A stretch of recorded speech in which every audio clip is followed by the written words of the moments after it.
അതുകൊണ്ട് ഇഖ്റവല മൗത്താക്കും യാസീൻ എന്നതുകൊണ്ടുള്ള ഉദ്ദേശം എന്താണെന്ന് പറയുന്നത് മൻ ഹലറഹുൽ മൗത്തു, മരണം ആസന്നമായവരുടെ അടുക്കൽ, മരണാസന്നമായവരുടെ അടുക്കൽ യാസീൻ ഓതലാണ് എന്ന് അഭിപ്രായപ്പെട്ടിട്ടുണ്ട്. ലി അന്നൽ മൗത്ത, കാരണം ലി അന്നൽ മയ്യത്ത, കാരണം മയ്യത്ത് ലാ യുഖ്റഉ അലൈഹി, സാധാരണ മയ്യത്തിൻ്റെ അടുക്കൽ പലരും ഖുർആൻ പാരായണം ചെയ്യപ്പെടാറില്ല.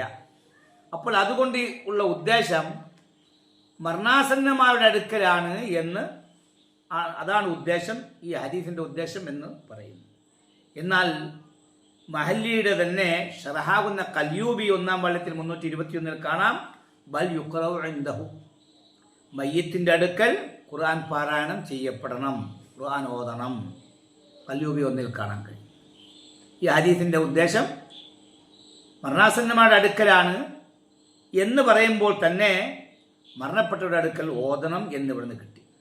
അപ്പോൾ ഈ ഹദീസിൽ മരണപ്പെട്ടവരുടെ അടുക്കൽ നിങ്ങൾ ഓതുക എന്ന് പറഞ്ഞ ഈ ഹദീസ്, ഫൽ ഹദീസ് യദുല്ലു അല അന്നൽ മയ്യിത്ത, ഈ ഹദീസ് അല അന്നൽ മയ്യിത്ത യന്തഫി ബി ഖിറാഅത്തിൽ ഖുർആൻ ഇൻദഹു, മയ്യത്തിൻ്റെ അടുക്കൽ ഖുർആൻ പാരായണം ചെയ്യൽ കൊണ്ട് മയ്യത്തിന് പ്രയോജനം ലഭിക്കും എന്നറിയിക്കുന്നുണ്ട് ഈ ഹദീസ് എന്ന് ഹദീസ് വ്യാഖ്യാന ഗ്രന്ഥമായ ഉംദത്തുൽ ഖാരി 4-ാം വാല്യം 206-ാം പേജിൽ കാണാം. ഈ ഹദീസിൽ നിന്ന് മയ്യത്തിൻ്റെ അടുക്കൽ ഖുർആൻ പാരായണം ചെയ്താൽ പ്രയോജനം കിട്ടും മയ്യത്തിന്. ഇപ്രകാരം തന്നെ ഹാഷിയത്തു ജാമിഉ സഗീർ 1-ാം വാല്യം 25-ാം പേജിലും കാണാൻ കഴിയും. മയ്യത്തിൻ്റെ അടുക്കൽ ഖുർആൻ പാരായണം ചെയ്താൽ മയ്യത്തിന് പ്രയോജനം കിട്ടും.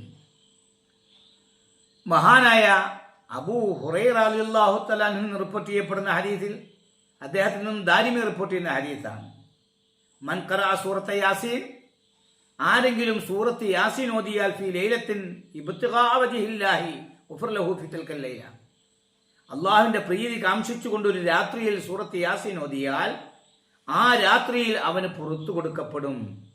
ഐശ്വർ തഫാസിർ എന്ന ഗ്രന്ഥത്തിൽ ഈ ഹദീസ് നേരത്തെ സൂചിപ്പിച്ച പേജിൽ തന്നെ കാണാൻ കഴിയും. മാഖൽ ബിൻ യസാർ മുസ്നി റഹ്മത്തുള്ളാഹി അലൈഹി തൊട്ട് റിപ്പോർട്ട് ചെയ്യപ്പെടുന്ന നബി സ്വല്ലല്ലാഹു അലൈഹി വസല്ലം പറഞ്ഞു, അള്ളാഹുവിൻ്റെ പ്രീതി കാംക്ഷിച്ചുകൊണ്ട് ആരെങ്കിലും യാസീൻ ഓതിയാൽ അവൻ്റെ പാപങ്ങളൊക്കെ, മുൻകഴിഞ്ഞ പാപങ്ങളൊക്കെ, ചെറുപാപങ്ങളൊക്കെ പൊറുക്കപ്പെടും. അതുകൊണ്ട് ഫഖറഉഹ ഇൻദ മൗതാക്കും, നിങ്ങൾ മരണപ്പെട്ടവരുടെ അടുക്കൽ നിങ്ങൾ യാസീൻ ഓതുക. ഇതും ബൈഹഖി ശുഅബുൽ ഈമാൻ റിപ്പോർട്ട് ചെയ്ത ഹദീസാണ്.